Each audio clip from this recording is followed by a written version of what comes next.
Hi everyone, Aaron here. I have had a book for many years, which I now have digitally through iBooks on my phone. But it's a book that I got while I was in high school, and I carried it with me all the way to New York City to go to college at the American Musical and Dramatic Academy. It's a book by Annie Thoms called With Their Eyes. And it was high school students at Stuyvesant High School, which was just a couple of blocks from the World Trade Center in 2001. So it's freshmen, sophomores, juniors, and seniors who experienced firsthand the effects of 9/11. And it's monologues, it's their own stories, and there's one that always stuck out to me, and that I actually had done while I had been in college in New York City. This man is actually an immigrant from Ukraine. It was his senior year, and it was picture day for this particular class. So he is recounting his story, and his story, more than any other monologue, really stuck out to me and always touched me. His name is Aliyah, and he is an immigrant from Ukraine. He is 18 years old, and he is a senior in high school, and this is September 11th, 2001.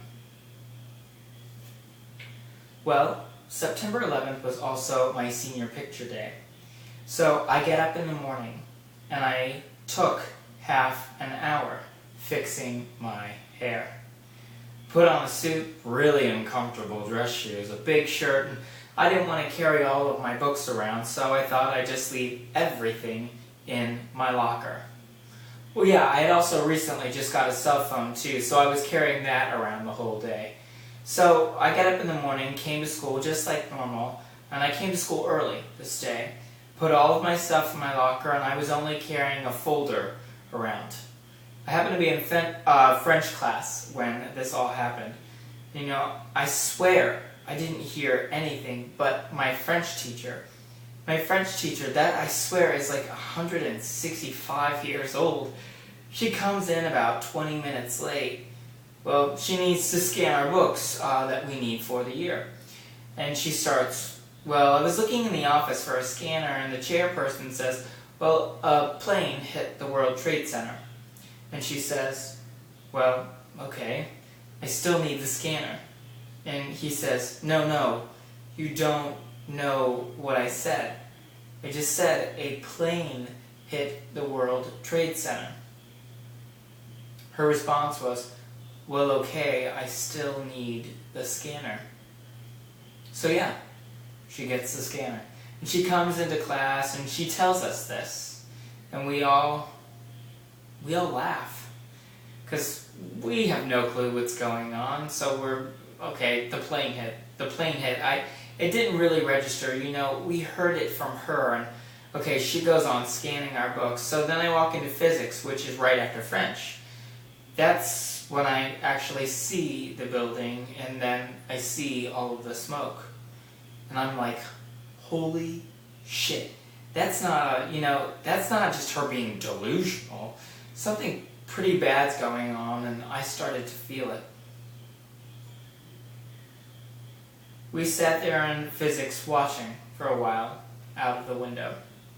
And one of my friends was going crazy because his parents were boarding a plane that morning to go somewhere, and they got on that plane at like 7:50, and he was going crazy. He wasn't sure what plane it was or where it came from. He was really worried about them, and I was telling him that there's really no chance of them being on that plane because of all of whatever factors.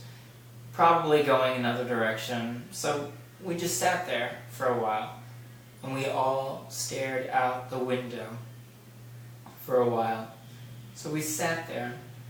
We all just felt numbed, and we all saw people starting to run.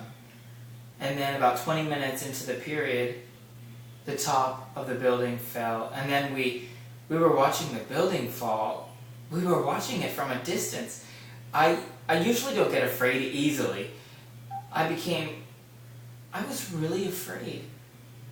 I just felt that, wow, this is really happening. This just happens in bad movies. This isn't happening. This isn't real life. And then I just got scared. And one of my friends that sat next to me in physics, her mom works in the World Trade Center. And she was really worried. And I went down to the second floor to try my cell phone to see if it was working so I could call. So I could call whoever she wanted to call. Wherever her mom was, to see if she was okay. But the phones weren't working then, and so I left my cell phone in the locker with my book bag and everything else. Funny thing, I had a sandwich that morning that was also in my book bag, which I left in school for the next however many weeks because we weren't in school. And it was kind of funky when we got back. So we came back up and we sat through physics, and so half the building falls and the period ended and we went to homeroom, and I saw my friend, one of my best friends, Julia. She's one of my best friends from freshman year, and she was just shaking, and I just held her. And we were all like not saying anything. We were all just standing there like thinking, oh my God. And some people were just hysterical. So we started evacuating, and then we saw people crying in the staircases. And I had another friend whose uncle worked in the World Trade Center. And again, I went downstairs to see if my phone was working. She was really worried, and she kept on crying. Everywhere you looked, it's like someone had it.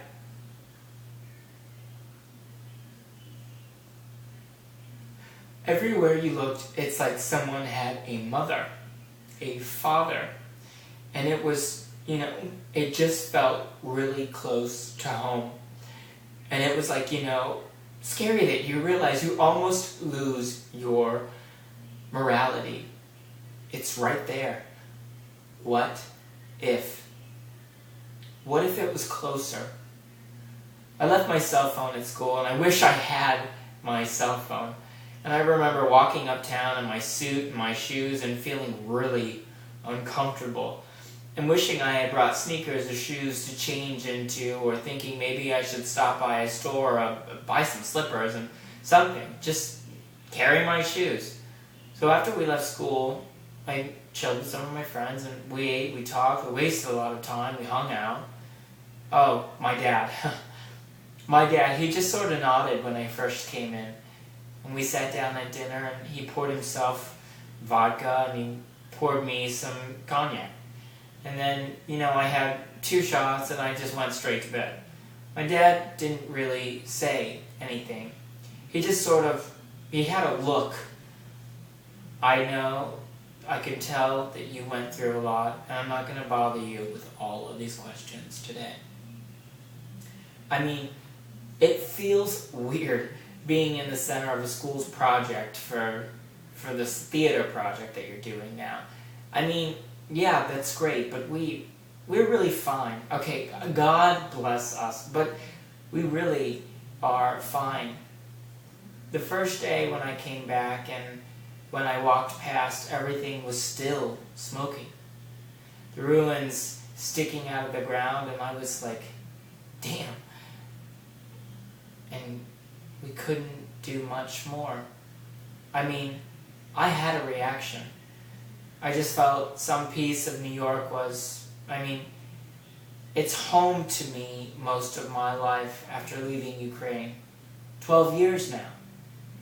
It was a piece of my home. One of my homes. The best home. And it was like, God, this has just affected a little bit of everything. That's my favorite monologue from that book. I've had that book in physical form and a digital copy for quite some time. But I got that book when I was in high school, and I took it with me to New York City. And I made a point, I've never actually told anybody this, when I lived in New York City for the 4 years that I lived there, on the evening of September 11th, I would always walk all the way from 70th and Columbus Avenue all the way down to Ground Zero. 2010 to about 2013, the 3 years that I did this when I first moved there. And I walked by myself, went through Chinatown, everything. I mean, it was a horrible, awful, long walk, but I always wanted to just take that time to reflect, and I thought about, leaders and choices that people, whether it be George W. Bush or, the United States Senate or Congress or Dick Cheney or whoever it might be, Condi Rice, whatever, any of them, what could have been different had, the Department of Homeland Security done this or done that, or why did this happen? So today, I'm counting my blessings, that's for sure, but I think it's important too, and this is what I say to people all the time, it is so important to share your story and inspire people and send people a message of hope. That things do get better. So I just wanted to share that because I don't think anyone's going to post anything like this, remotely like this, at least in my social media network. And I just wanted to post this because I think it's really important that we all reflect, whether you live in America or whether you don't, what this day means to so many Americans.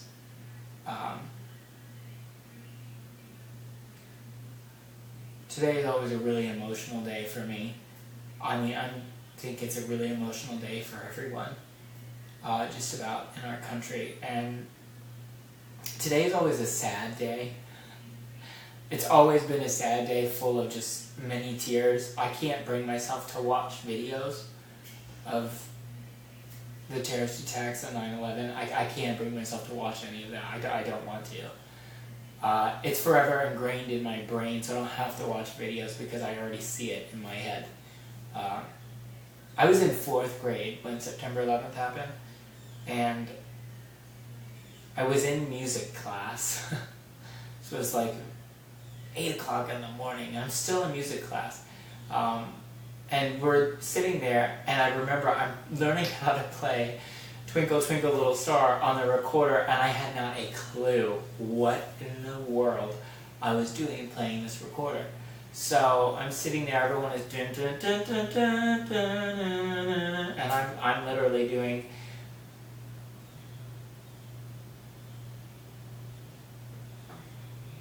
thinking, oh my god, I cannot wait until this class is over and until we get back into homeroom with Mrs. Crabtree, and that I can do something. Sorry, Mrs. Buchunas, that was 4th grade. I couldn't wait until we got back into homeroom. So I remember the phone rang, and the music teacher then just told all of us to stop. She turned on the TV. She didn't even say anything. She turned on the television, and it was all live feed of the first plane that had gone into the first tower. And we didn't even... No one had to say anything, and it's crazy to me because in 4th grade, I didn't really comprehend what was going on or understand what was going on. I don't think a lot of us really did. I don't think you can comprehend that at that young age, or that you have the mind or knowledge necessary to obtain that or understand. But it's so weird because looking back, I'll always remember my teacher's reaction, my music teacher, Mrs. Seema. She didn't say anything, and I remember I looked at her and I thought to myself, something really bad just happened. So, the rest of the day was so strange. I mean, there were kids left and right being picked up from school, their parents picking them up and taking them home to explain to them what happened. And my mother didn't pick me up. My mother, I came home and my mother sat me down, and we both sat in front of the TV and watched the news, and she told me what had happened, what the extent of it meant to America, and that likely that this was obviously a terrorist attack and the United States would probably go to war with whoever they needed to do to bring, this specific group to justice. So I think, 2001, it's 2015. What I miss about that time, the only good thing that I think came from all of that tragedy was, for the first time in a really long time, you had so many people at grocery stores, at farmers markets, your neighbors, people, strangers, complete strangers, people you don't even know, asking them how they are, hugging them, caring about a complete and total stranger. That is so important. And there was such a camaraderie and closeness after September 11th. It was so reassuring, especially for young people and a young child that I was at the time. It gave me hope. And I think that that's something that's missing right now in American politics. So, I wanted to make this because, again, I think it's important to share your story. And again, that book is called With Their Eyes. It's by Annie Thoms, Thoms. And it's a book of monologues of those children at Stuyvesant High School, which was a couple of blocks from the World Trade Centers. And,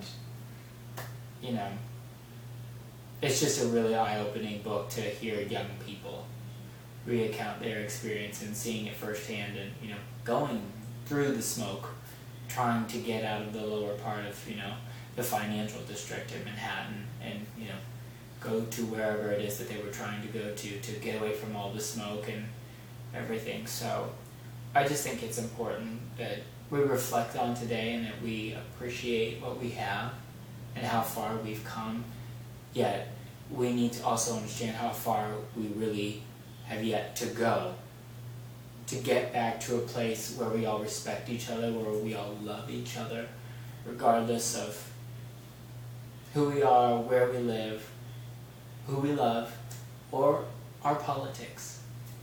I think that's the most important thing, is being able to sit down and talk with people who completely differ in opinions from you in terms of policies or ideas or views or religious beliefs, whatever it might be. So I hope that that's what we get better about, and I hope that in sharing this story with you that you will all really take in today and realize if there's one thing that I ever say to all of you, and it sounds so cheesy, but spread love. There's so much safety, I believe, in spreading love. It's safe. So, spread the love today. Be grateful for the opportunities that we have that others in the past have been robbed of that potential and that God-given possibility that they could have had they only been here to live it.